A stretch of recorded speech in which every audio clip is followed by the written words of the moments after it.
you with the offensive line play on Saturday? After watching film, there was just, again, I'll reiterate what I said on Saturday. It was a level of execution. We got a lot of talented guys on our team, and it's just when you have a game like against Penn State, and again, a lot of credit goes to Penn State. You just didn't execute as highly, and that's where we come away with something like this. Did they do anything? I mean, they obviously had a week off. Did they do anything that surprised you? No. To be honest with you, no. There wasn't anything. There wasn't any new wrinkle or something we've never seen before. They did change up a couple tendencies on blitz-wise, but again, that's something where you see it one time and it gets you one time. We have to react to it and get better at it. And that was something that a couple times we did, a couple times we didn't. It just comes down to execution. Billy, what would be your message to maybe some of these younger guys? I think everybody has to lose a game at some point in their career. This would be the first time a lot of them have responded. I mean, you went through it before. Now, what will you tell them about handling that?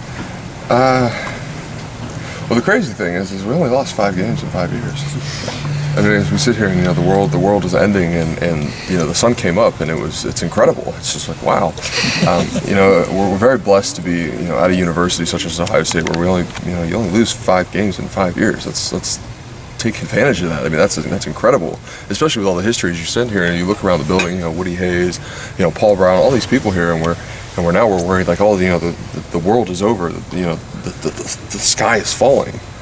So as we've been here before. This is something that this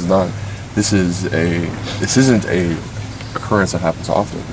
But we grow from this, we get tighter together, and we focus in on us, and we don't worry about everybody else and the fans and this and the other. Because everybody's a couch coach, everybody thinks they have the whistle. But we need to focus in on who we are, the guys in that room, and that's what matters to us. Yeah, that's part of what I mean. Is like it's so rare. I mean, now this is the first time that a lot of these guys will have to do it. I mean, do you remember when it happened to you the first time, and what that felt like, and what you wanted to do the next week? Well, it was kind of shocking, to be honest with you, and to be a part of it and actually be playing in it, it's alarming. You're just like, wow, I wish I would have done this, or I wish I would have done that. But again, the next week you got to get hungry, got to get after it. I mean, because again, Northwestern's going to come in here. They're great. They're very, very good opponent. They're very athletic. And, it's something you can't take for light. You can't take for granted at all. Did you guys spend more or less time with the film of the Penn State game than you usually would on a Sunday? No, just usual stuff. I mean, it is. You have to. You didn't try to move on either quickly or spend more time with it because of the mistakes? You got to assess the problems, and those problems. It wasn't like there was a huge. We completely didn't understand how to do this or do that, or we didn't catch the ball here or block this or that. It was more or less a situation where you need to understand what you did, address those issues, and get back and get after it in that Sunday's practice. Billy, you were once a first-year starting guy. Were there moments when you felt overwhelmed on occasion? I mean, when teams would throw kitchen sinks at you, things like that. I mean, how did you cope with that? And what would be your advice for like Isaiah and Jamarco, for example, in these moments? Well, take a deep breath first and foremost. Because again, as a 20-year-old, I was a sophomore playing in 2014 at Penn State, and it's 107,000 strong, and it's white out and it's screaming, and you've never played before something like that before ever. So just take a deep breath and focus in on what you do. Because again, you can't tell, hey, you need to be quiet. Like that doesn't happen. You just need to focus in on what you can do, what you control, and make sure that we are cohesive as an offensive line. And that's what really matters. Because again, you take care, you own your 20 square feet, and everybody else takes care of the job. I was going to say, but as y'all move forward now, how do y'all get, I don't know, the confidence back, or are you lacking anything up front? Do you think, from a confidence standpoint? No.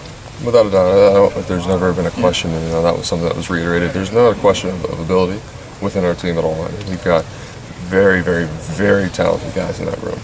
And again, you've got to focus in on what we have and continue to develop and execute higher. That's what it comes down to. Billy, there were times when Taylor Decker was here where, when things weren't going well in the run game, he told us that whether it was Coach Warner or someone else on the sideline, he would say, hey, let's run this.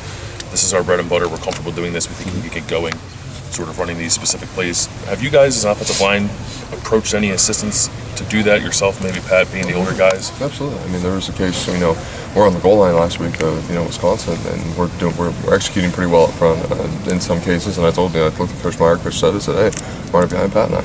Let's go get this. Let's go put him in the end zone. Let's go do it.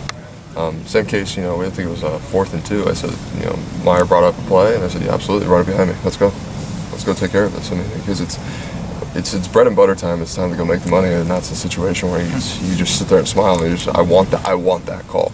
I want that to be behind it. I want to put the ball in the offense on the offensive line, put the game on the offensive line, because that, we're an offensive line driven team, and that just makes sure everybody else has confidence in us. Did that happen on Saturday?